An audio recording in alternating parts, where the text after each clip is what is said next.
Hello and welcome, my dear students. How are you? I expect all of you are feeling good. Next day you will have to give your exams, that is biology. और maths वाले तो बिल्कुल relax mood में हैं क्योंकि उनका कल exam नहीं है। बायोलॉजी वाले थोड़ा सा हेजिटेट मूड में होंगे, थोड़ा सा उनके अंदर डर फील हो रहा होगा, बाकी कुछ नहीं है। माता सरस्वती का आशीर्वाद लेंगे हम लोग। सरस्वती पूजा से अभी जस्ट आए हैं, आशीर्वाद भर भर के लिए हैं। माँ सरस्वती आशीर्वाद दिए हैं और आशीर्वाद दिए हैं तो उनके आशीर्वाद से फिर कुछ भी कमी होने वाला नहीं है। और अपने एग्जाम में 100% देने के लिए you will try your best and give your 100% and gain maximum marks in your exams.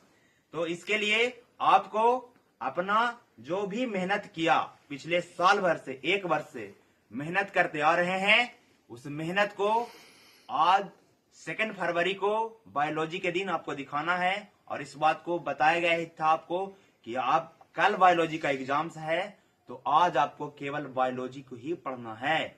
इसके अलावा किसी अदर सब्जेक्ट्स पर आपको निगाहें नहीं जानी चाहिए, केवल बायोलॉजी पर ही निगाह रहना चाहिए। और बायोलॉजी को लेकर के जितना भी है, शॉर्ट है, ऑब्जेक्टिव है, लॉन्ग क्वेश्चन है, सारे प्रश्नों को एक बार गो थ्रू कर लें। कहने का मतलब है रिवीजन कर लें और उसी को आपको अपने एग्जाम में बेस्ट ब्यूटीफुल हैंड राइटिंग में, आपको पता ही है कि ये बोर्ड एग्जाम है, बोर्ड एग्जाम में हैंड राइटिंग मैटर करता है जी। और अब क्लास 12th के स्टूडेंट है, इसका मतलब है कि आपके पास एक एक्सपीरियंस ऑलरेडी हो चुका है। क्लास 10th में एग्जाम जब दिए हैं तो क्लास 10th में जब एग्जाम दिए हैं तो उसके बाद उस वाला जो एक्सपीरियंस है वह आपके पास है ही। तो उस एक्सपीरियंस को फिर से आपके पास लाना है और उस एक्सपीरियंस का यूज करते हुए क्लास 12th में भी बेहतर प्रदर्शन करना है। और इसके लिए कल बायोलॉजी का एग्जाम है तो बायोलॉजी वाला हेजिटेट नहीं होइए। बायोलॉजी को आपने जिस ढंग से पढ़ा, बेहतर पढ़ा, अब तक जो भी आपने पढ़ा बेहतर है। किसी से कोई कंपेयर करने की आवश्यकता नहीं है।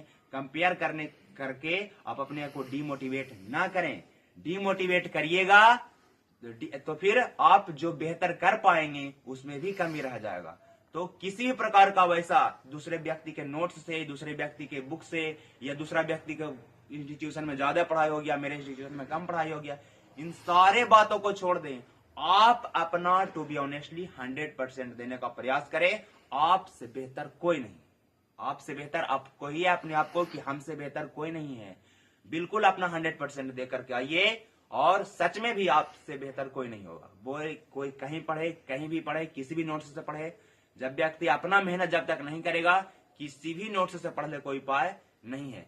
तो आप 100% देने के लिए आप जो है जो भी आपने पढ़ा उसको बिल्कुल दृढ़ निश्चय बना करके निश्चितता पूर्वक जो है अपने एग्जाम में जाएं। और बिल्कुल कॉमनेस के साथ एग्जाम में जाने के बाद पैनिक नहीं हो जाना है कि क्या आएगा क्वेश्चन, क्या पढ़ें, क्या याद रहेगा कि नहीं रहेगा, कोई मैटर नहीं। हो सकता है एग्जाम के प्रेशर के कारण वह प्रश्न भी आपको नहीं आ रहा हो जिस प्रश्न का उत्तर आप कई बार याद किए होंगे, कई बार आपके बिल्कुल माउथ या टंग पर रहा है, लेकिन उस वक्त माइंड में नहीं आ रहा है। कुछ देर रिलैक्स होने के बाद आपके सारे प्रश्नों का उत्तर अपने आप ही आना शुरू हो जाएगा। तो आप रिलैक्स मूड में जाएं, लंबी गहरे सांसें लें, बिल्कुल शांति होकर के बैठें। और किसी भी प्रकार का अगर प्रॉब्लम है तो वहां जो भी एग्जामिनर्स या फिर वहां पर जो भी इन्विजिलेटर वगैरह होते हैं उनसे पूछ लें, उसके बाद ही कोई चीज भरें। ये नहीं कि एग्जाम में आप जान रहे हैं बहुत अच्छा और भर दिए गलत, तो इसकी वजह से भी गलती होने की संभावना बहुत ज्यादा रहता है। कई बार स्टूडेंट को देखते हैं कि वे रहते हैं बड़ा अच्छा पढ़ने में, लेकिन थोड़ा सा मिस्टेक हो जाने के बाद शुरू में भरने टाइम ही अगर मिस्टेक कर देते हैं तो आपके मन में नेगेटिविटी चला जाता है जी। और मन में नेगेटिव चल जाने की वजह से आप जो है सारे प्रश्नों का उत्तर बढ़िया से नहीं दे पाइएगा। तो नेगेटिव मन में ना जाए, इसके लिए आपको जो फॉर्म फिलअप करना है, जो भी ब्लैंक्स वगैरह रहता है कि नाम से लिखना होता है, रोल कोड लिखना होता है, रोल नंबर लिखना होता है, इन सारे चीजों को बिल्कुल थोड़ा सा स्लो मोशन में होकर के अपने आप को सही गलत का देख करके पढ़ करके बेहतर ढंग से भरिए। उसके बाद अपने आंसर शीट को लिखना है, OMR शीट को ढंग से भरना है।